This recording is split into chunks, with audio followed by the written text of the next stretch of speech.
Good morning प्यारे बच्चों, आपका जो टॉपिक है वो है work done in rotating a dipole in uniform electric field. क्या करना है अपने को? एक डाइपोल को यूनिफॉर्म इलेक्ट्रिक फील्ड में रोटेट करने पे जो वर्क डन होगा वो याद करना है। तो सबसे पहले हमने क्या ले लिया, ये आपके पास क्या ले लिया, यूनिफॉर्म इलेक्ट्रिक फील्ड ले लिया सबसे पहले, ठीक है। ये क्या ले लिया अपन ने, एक यूनिफॉर्म इलेक्ट्रिक फील्ड ले लिया। इस यूनिफॉर्म इलेक्ट्रिक फील्ड में हमने एक dipole A B, dipole A B कितने एंगल पर रखा, θ1 एंगल पर रखा। कितने एंगल पर रखा, θ1 एंगल पर रखा, ठीक है। अब इस डायपोल को हम, आप देखो ये डायपोल है तो ये +2 है और ये क्या है, -2 है। तो ये प्लस इलेक्ट्रिक फील्ड की डायरेक्शन किधर होती है आपके पास, प्लस की डायरेक्शन में। तो आपके पास इधर से क्लॉकवाइज तो ये अपने आप ही क्या हो जाएगा, रोटेट हो जाएगा। ये प्लस क्या करेगा, ये माइनस इस प्लस को क्या करेगा, अट्रैक्ट करेगा, और ये माइनस इस प्लस को अट्रैक्ट करेगा। तो क्लॉकवाइज तो अपने पास अपने आप क्या हो जाएगा, ये रोटेट हो जाएगा।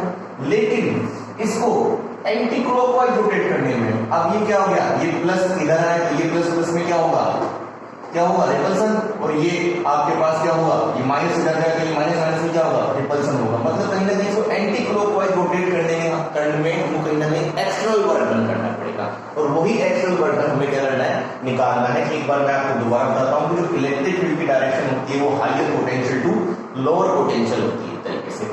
तो जब हमने इस डायपोल ए बी को, तो यहाँ क्या है, -2 है और यहाँ क्या है, +2 है। तो ये +2 इस माइनस की तरफ तो अपने आप से अट्रैक्ट होगा और ये माइनस इस प्लस की तरफ अपने आप से अट्रैक्ट होगा। तो इसको ऐसे घुमाने में, मतलब क्लॉकवाइज घुमाने में हमें कोई भी वर्क डन नहीं करना पड़ेगा, ठीक है। लेकिन एंटी क्लॉकवाइज घुमाएंगे तो प्लस प्लस में रिपल्सन लगेगा और माइनस माइनस रिपल्सन लगेगा। तो कहीं ना कहीं हमें क्या करना पड़ेगा, इस रिपल्सिव फोर्स के अगेंस्ट वर्क डन करना पड़ेगा। तो वही वर्क डन हम क्या करेंगे, बेजर करेंगे, ठीक है। तो ठीक है, अब हमने क्या किया, तो सबसे पहले हमारे पास ये ए बी डायपोल था, वो θ1 एंगल पर क्या हुआ था, रखा हुआ था आपके पास, ये θ1 एंगल पर रखा हुआ है।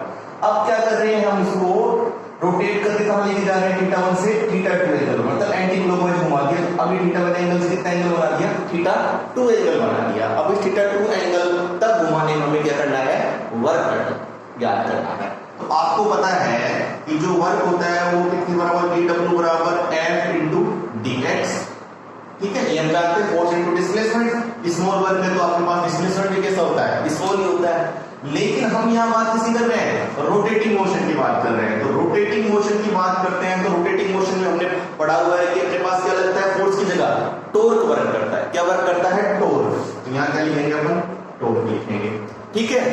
और जब आपके पास लीनियर मोशन होता है तो डिस्प्लेसमेंट होता है, ठीक है। और लेकिन जैसे ही आपके पास क्या होता है, रोटेटिंग मोशन होता है, तो आपके पास क्या होता है, बताइए। रोटेटिंग मोशन होता है तो आपके पास क्या होता है, एंगुलर डिस्प्लेसमेंट होता है। क्या होता है, एंगुलर डिस्प्लेसमेंट होता है। जब ये dx स्मॉल है तो एंगुलर डिस्प्लेसमेंट कितना होगा, d थीटा होगा। मतलब जो थीटा एंगल पर क्या कर रहे हैं, घुमा रहे हैं ना अपन, ठीक है। तो मैंने क्या बताया कि जब आपके पास रोटेशन मोशन होता है तो आपके पास फोर्स की जगह क्या होता है, टॉर्क, और लीनियर डिस्प्लेसमेंट की जगह क्या होता है, एंगुलर डिस्प्लेसमेंट। फर्स्ट चैप्टर में हम जब पढ़ चुके हैं कि जब अपन किसी डायपोल को इलेक्ट्रिक फील्ड में रखते हैं तो उस पर जो टॉर्क काम करता है उसका मान कितना होता है आपके पास में, PE sin थीटा, ठीक है। ये वैल्यू यहां रख देंगे तो dw की वैल्यू क्या आ जाएगी आपके पास, PE sin theta d theta, ठीक है।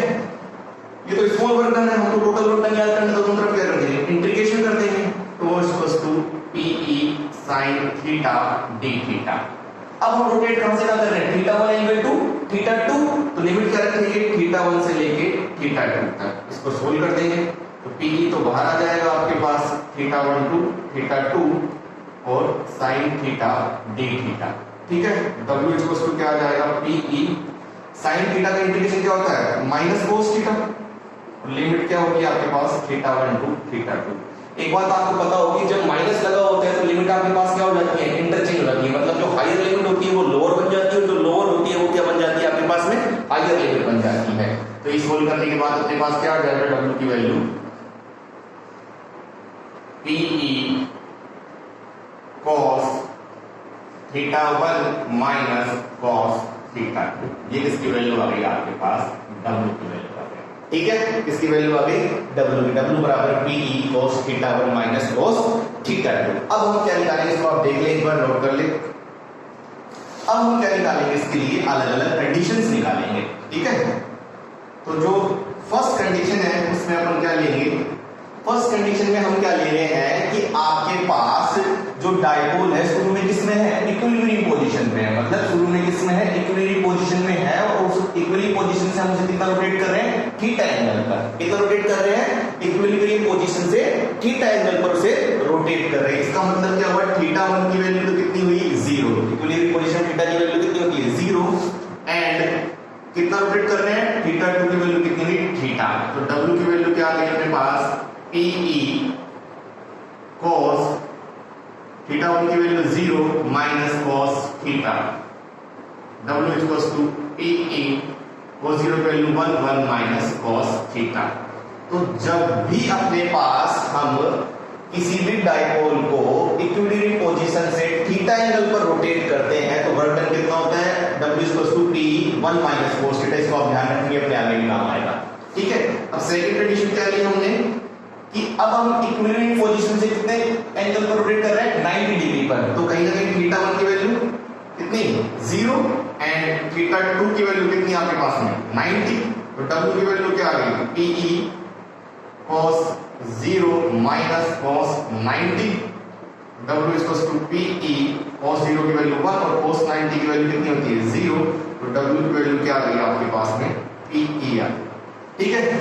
थर्ड कंडीशन क्या लेंगे अपन, क्या होगा, अब हम क्या कर रहे हैं, इक्विलिब्रियम पोजीशन से 180 डिग्री पे क्या कर रहे हैं, रोटेट कर रहे हैं। तो θ1 की वैल्यू कितनी हो गई आपके पास, 0, एंड θ2 की वैल्यू हो गई आपके पास 180। तो W की वैल्यू हो जाएगी PE cos 0 माइनस cos 180, ठीक है। तो W की वैल्यू हो जाएगी आपके पास, W की वैल्यू हो जाएगी PE cos 0 की वैल्यू 1 और माइनस cos 180 की वैल्यू कितनी होती है, -1। तो W की वैल्यू क्या हो जाएगी आपके पास, 2P। फोर्थ कंडीशन क्या लेंगे, इक्विलिब्रियम पोजीशन से 360 पर रोटेट कर रहे हैं। तो θ1 की वैल्यू 0 और θ2 की वैल्यू 360। तो W बराबर क्या आ जाएगा, PE cos θ1 minus cos 360। cos 0 रखेंगे हम, cos 0 माइनस cos 360। W बराबर P, जो cos 0 की वैल्यू 1 और cos 360 की 1। तो W की वैल्यू कितनी आ गई, 0। तो मतलब जिस पोजीशन, इनिशियल पोजीशन पे अपन वापस आ रहे हैं, 360 का मतलब क्या था, यहाँ थे और घूम फिर के वापस से कहाँ गए, यहीं आ गए अपने पास। तो जिस पोजीशन पे थे उसी पोजीशन पर वापस आ जाते हो, कितना हो जाता है आपके पास में, कहीं ना कहीं 0 हो जाता है। तो ये अपने पास 1 2 3 और 4 कंडीशन हो गई, देख ले, ये आपके पास था टॉपिक। Thank you.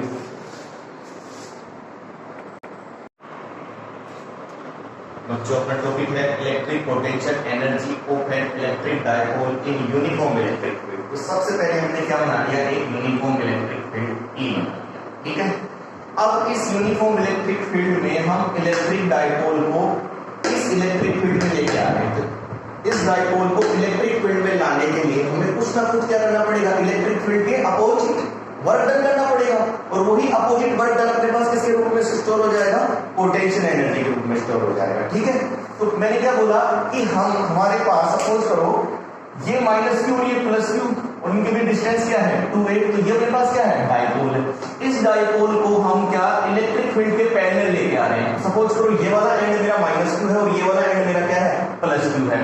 अब यहाँ जब ऐसे पैरेलल लेके आ रहे हैं तो -q यहाँ आया, तो अभी +q इलेक्ट्रिक फील्ड के अंदर नहीं पहुंचा। जब +q पहले बार इलेक्ट्रिक फील्ड के अंदर पहुंचेगा तो -q अपने पास कहां पहुंच जाएगा, यहाँ। मतलब कहीं ना कहीं -q ने +q से कुछ ज्यादा डिस्टेंस कवर करी, और ज्यादा डिस्टेंस कितनी कवर करी, 2a, क्योंकि -q और +q की डिस्टेंस कितनी है, 2a। तो कहीं ना कहीं ज्यादा डिस्टेंस कवर करी तो वर्क डन भी क्या होगा, ज्यादा ही होगा। मैंने क्या बोला, ये -q आ गया और यहाँ आपके पास +q आ गया, और ये आपके पास डिस्टेंस कितनी है, 2a। तो -q ने +q के बजाय 2a डिस्टेंस ज्यादा कवर करी, तो इसने वर्क डन भी कुछ ना कुछ क्या किया, ज्यादा किया नहीं किया। तो वो वर्क डन निकाल लेंगे, तो उसको हम W1 मान लेंगे। तो वर्क बराबर क्या होता है आपके पास, फोर्स इनटू डिस्प्लेसमेंट, ठीक है। तो W1 की वैल्यू आ गई माइनस क्यू पर इलेक्ट्रिक फील्ड के कारण जो फोर्स लगेगा वो कितना होगा माइनस क्यू ई, ठीक है। और डिस्प्लेसमेंट कितना हुआ आपके पास में क्यू ए, तो W1 की वैल्यू क्या आ गई आपके पास क्यू ई इंटू 2a, ठीक है।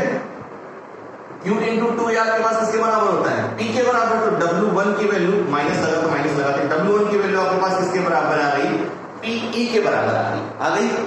अब ये यहाँ आपके पास पैरेलल पहुंच गया, तो चाहे तो कहीं ना कहीं अपने पास थीटा डिग्री क्या कर सकते हैं, रोटेट भी कर सकते हैं। तो रोटेट करने में कहीं ना कहीं कुछ ना कुछ वर्क डन होगा, वो अपन पहले ही निकाल चुके हैं पिछली डायरेक्शन में। वो अपने पास कितना होता है W2 PE 1 minus cos theta, W total W कितना होगा W1 प्लस W2, और W की वैल्यू कितनी होगी माइनस PE, इसको करेंगे तो plus PE minus PE cos theta, ठीक है। Plus PE minus PE cut जाएंगे तो W की वैल्यू क्या आ जाएगी आपके पास minus PE cos theta.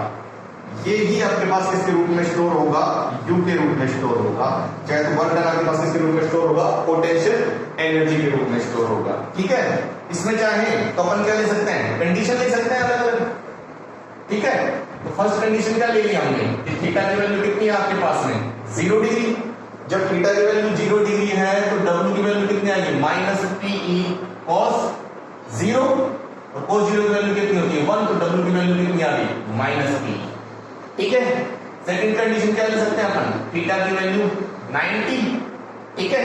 Theta की वैल्यू 90 लेंगे तो W की वैल्यू क्या आ जाएगी माइनस PE cos 90, cos 90 की वैल्यू कितनी होती है 0, तो कितना आ गया 0 W की वैल्यू। क्योंकि जब आप इस तरह से लेके आएंगे इलेक्ट्रिक फील्ड के अंदर तो दोनों प्लस 2 को और माइनस 2 को दोनों क्या करनी पड़ेगी सेम डिस्टेंस कवर करनी पड़ेगी, तो वर्क डन आपस में क्या होगा प्लस 2 के द्वारा, तो प्लस 2 और माइनस 2 के द्वारा माइनस 2 दोनों आपस में कैंसिल हो जाएंगे, वर्क डन कितना आ जाएगा 0 आ जाएगा। थर्ड कंडीशन अपन क्या ले सकते हैं थीटा बराबर 180, तो W की वैल्यू क्या आ जाएगी माइनस PE cos 180, तो W की वैल्यू माइनस PE cos 180 की वैल्यू माइनस 1, तो W की वैल्यू क्या आ जाएगी प्लस PE। तो ये अपने पास क्या आ गई W की वैल्यू प्लस PE, तो ये आपके पास ये यहाँ गई, तो ये अपने पास इसको पोटेंशियल एनर्जी भी बोल सकते हैं, इसको भी आपके पास किया गया किसके रूप में स्टोर होगा पोटेंशियल एनर्जी के रूप में स्टोर होगा। तो ये अपने पास जब अपन इलेक्ट्रिक डायपोल के लिए क्या निकाली अपन ने पोटेंशियल एनर्जी निकाली है, ठीक है। Thank you.